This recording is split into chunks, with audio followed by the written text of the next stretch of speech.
네, 한미일 정상회담 열리는 장소가 캠프 데이비드라고 하죠. 미국 대통령 휴양지고요. 별장으로 사용되고 있습니다. 그런데 과거에는 역사적인 회담이 열린 장소로도 잘 알려져 있죠. 지난 1943년도에도 사용이 됐습니다. 루스벨트 전 대통령이 워싱턴 처칠 당시 영국 총리와 만나서 제2차 세계대전 종식도 논의를 했다고 하고요. 냉전이 끝난 후에는 처음으로 미소련 정상회담도 바로 저기서 열렸습니다. 우리나라 대통령으로서는 지난 2008년 이명박 전 대통령이 부시 전 대통령 초청으로 방문한 적이 있었습니다. 당시 두 사람이 골프 카트를 저렇게 함께 타고 이야기를 나누는 화면 화제가 됐습니다. 북미 정상회담 때 활약했던 미 국무부 소속이시죠. 뒤에 앉아 계신데요. 이연양 통역사의 모습도 보입니다.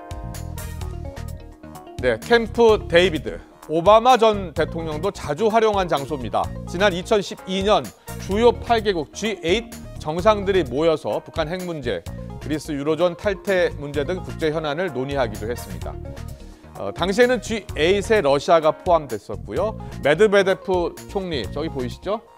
메드베데프 총리가 대신 푸틴 대통령 대신 참석하기도 했습니다. 오바마 전 대통령은 물론 앙겔라 메르켈 전 총리의 모습도 보이죠? 여기요. 분홍색 옷 입고 있네요. 캐머런 영국 전 총리의 모습도 볼 수가 있습니다.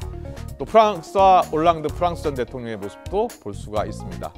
자, 저 장소에서 이제 한미일 정상회담이 열릴 텐데요. 한미일 정상회담 장소로 사용될 가능성이 높은 에스펀 로지의 모습도 저 위에 보이죠? 저기서 아마 열릴 것으로 보입니다. 또 만찬 장소로 유력한 로렐 로지의 내부 모습도 앞서 보여드렸습니다. 당시 오바마 전 대통령 북핵 문제를 언급했었는데요. 직접 들어보겠습니다.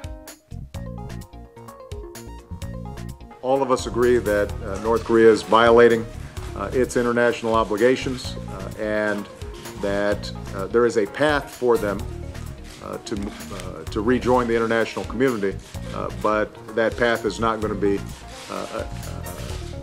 or that objective will not be achieved if they continue with the provocative actions.